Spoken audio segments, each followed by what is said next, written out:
చంద్రబాబు వ్యాఖ్యలు రాజకీయ దుమారం రేపుతున్నాయి. తాను రాజకీయ పాలనే చేస్తా అంటున్నారు ఆయన. సో రవీందర్ మరిన్ని అప్డేట్స్ ఇస్తారు. రవీందర్ చెప్పండి. సో రాజకీయ పాలనే అంటే మనం గత ప్రభుత్వం చూసాం. సో కులాలు చూడడం, మతాలు చూడడం, ప్రాంతాలు చూడడం, కానీ ఆఖరికి పార్టీలు కూడా చూడడం అన్న ప్రభుత్వం చివరిదైతే ప్రస్తుతం రాజకీయాలు చూస్తారంటే ఈ 4 అంశాలు కూడా చూస్తారని అర్థమా? ఇక ఏ పనికైనా టీడీపీ శ్రేణులనే ఆశ్రయించాల్సిన పరిస్థితి, బ్యూరోక్రసీకి స్థానం లేదా? ఖచ్చితంగా మనం ఎట్లాగే భావించాల్సినటువంటి పరిస్థితి ఉంది హరి. ఎందుకంటే సాక్షాత్తు ముఖ్యమంత్రి చంద్రబాబు ఏ విధమైన వ్యాఖ్యలు చేశారు. ఇక మేరట తాను పూర్తి స్థాయిలో రాజకీయ పాలన మాత్రమే చేయబోతున్నానని కూడా ప్రకటించారు. గతంలో కలెక్టర్ల సమావేశంలో కూడా అదే విధంగా వ్యాఖ్యానించినటువంటి చంద్రబాబు నిన్న తాజాగా మరోసారి విలేకరుల సమావేశం పెట్టి మరి ఆ విధంగా వ్యాఖ్యలు చేయడం ద్వారా ఇక రాష్ట్రంలో రానున్న రోజుల్లో పూర్తిగా అధికార యంత్రాంగం కేవలం చోద్యం చూస్తుంటాం తప్ప చేసే పని లేదు వారికి అనేది చాలా స్పష్టంగా ముఖ్యమంత్రి తేల్చి చెప్పిన పరిస్థితి ఉంది. రానున్న రోజుల్లో పూర్తిగా ఇక తెలుగుదేశం పార్టీకి సంబంధించినటువంటి కార్యకర్తలు, నాయకులు ఎవరైతున్నారో వారు చెప్పినటువంటి వారికి మాత్రమే ఏ పథకమైనా ప్రభుత్వం వైపు నుంచి చేకూరేటువంటి మేలు కానీ సంక్షేమ పథకాలు ఏదైనా సరే వారు చెప్పినటువంటి వారికి మాత్రం అందేటువంటి పరిస్థితి రాష్ట్రంలో నెలకొనబోతుంది. మనం గతంలో చూసాం. మంత్రి అచ్చెన్నాయుడు చాలా స్పష్టంగా గతంలో ప్రకటన చేశారు.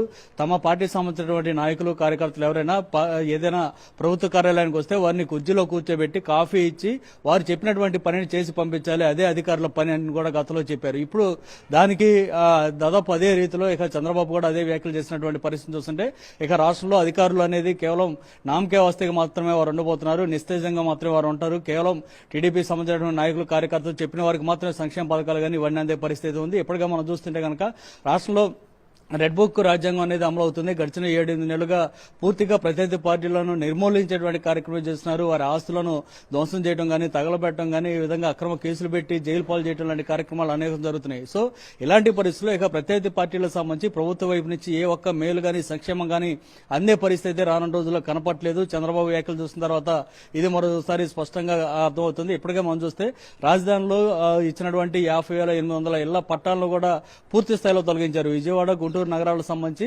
గతంలో వైఎస్ జగన్ ప్రభుత్వ హయాంలో 50,800 మందికి రాజధానిలో పట్టాలు ఇస్తే వాటన్నింటినీ ఒక్క సంతకం తోటి లేపేసినటువంటి పరిస్థితి ఉంది. అది కాకుండా వాలంటీర్లకు సంబంధించి చూస్తే గతంలో ఇంటింటికి తిరిగి అర్హులైన వారికి పెన్షన్లు కానీ ఇతర ఏ ప్రభుత్వ సంక్షేమమైనా సరే అందించడానికి వాలంటీర్లను ఏర్పాటు చేయడం ద్వారా జగన్ ప్రభుత్వం పెద్ద ఎత్తున మేలు చేకూర్చింది. ఇప్పుడు ఆ వాలంటీర్లందరినీ తీసేసి వారి ప్లేస్ లో జన్మభూమి కమిటీలను తీసుకొచ్చే ప్రయత్నం మళ్ళీ చంద్రబాబు చేస్తున్నారు. అంటే 1995 ప్రాంతంలో ఏ విధంగా అయితే చంద్రబాబు పరిపాలన ఉంది ఇప్పుడు మళ్ళీ ఆ విధంగా ఉండబోతుంది. జన్మభూమి కమిటీలకు సంబంధించిన నాయకులు, కార్యకర్తలు చెప్పిన వారికి మాత్రమే పనులు కాబోతున్నాయి. చివరికి చిన్నపిల్లలకు సంబంధించి ఏదైనా సర్టిఫికెట్లు కావాలన్నా ఎంఆర్ఓ ఆఫీస్ కు, ఎండిఓ ఆఫీస్ కు పోవాలన్నా సరే ఇక్కడ స్థానికంగా ఉన్నటువంటి తెలుగుదేశం పార్టీ కార్యకర్తలు చెబితేనే ఓకే అంటే మాత్రమే వారికి సర్టిఫికెట్లు జారీ అవుతాయి. ఇక అది కాకుండా రేషన్ కార్డులు కానీ, ఆరోగ్యశ్రీలో బిల్లులు కానీ, లేదంటే ఇతర ఏ ప్రభుత్వానికి సంబంధించినటువంటి ఏ ఒక్క పథకం కానీ, మేలు కానీ ఖచ్చితంగా స్థానిక తెలుగుదేశం పార్టీ నాయకులు చెప్తేనే అయ్యే పరిస్థితులు ఉన్నాయి. సో ఇలాంటి పరిస్థితుల నేపథ్యంలో ఇక ప్రత్యర్థి పార్టీల పరిస్థితి ఏంటనేది ఒక ఆలోచన అయితే తలెత్తే అవకాశం అయితే కనిపిస్తుంది. నిజానికి ఇలాంటి గతంలో పశ్చిమ బెంగాల్ కానీ ఇతర ప్రాంతాల్లో చేసిన చోట్ల కూడా అనేక చోట్ల కూడా తీవ్రమైన విమర్శలు తలెత్తాయి. అదే కాదు రాష్ట్రంలో శాంతి భద్రతలు కూడా విఘాతం కలిగినటువంటి పరిస్థితి. అవన్నీ తెలిసినప్పుడు కూడా చంద్రబాబు మళ్లీ కావాలని ఇక్కడ రాజకీయ పరిపాలన మాత్రమే చేస్తానంటూ చెప్పినటువంటి వ్యాఖ్యలు చూస్తుంటే రాష్ట్ర వ్యాప్తంగా రాజకీయ వర్గంలో తీవ్ర దుమారం రేపుతోంది. అనేక మంది మేధావులు కానీ, ప్రజా సంఘాలకు సంబంధించిన నాయకులు కానీ వీరందరూ కూడా చర్చిస్తున్నారు. ఎంత సీనియర్ నాయకుడు అయినటువంటి చంద్రబాబు ఎందుకు ఈ విధంగా వ్యాఖ్యలు చేస్తున్నారు, ఎందుకు రాష్ట్రాన్ని అధోగతి పాలు చేయడానికి ఈ విధంగా ఆయన వ్యాఖ్యలు ఉన్నాయి, ఆ విధంగా ఎందుకు ముందుకెళ్తున్నారనేటువంటి చర్చ అయితే రాష్ట్ర వ్యాప్తంగా కొనసాగుతుంది. చంద్రబాబు ఏ విధంగా ముందుకెళ్తారు, ఏం చేయబోతున్నారు అనేది చూడాల్సినటువంటి పరిస్థితి హరి.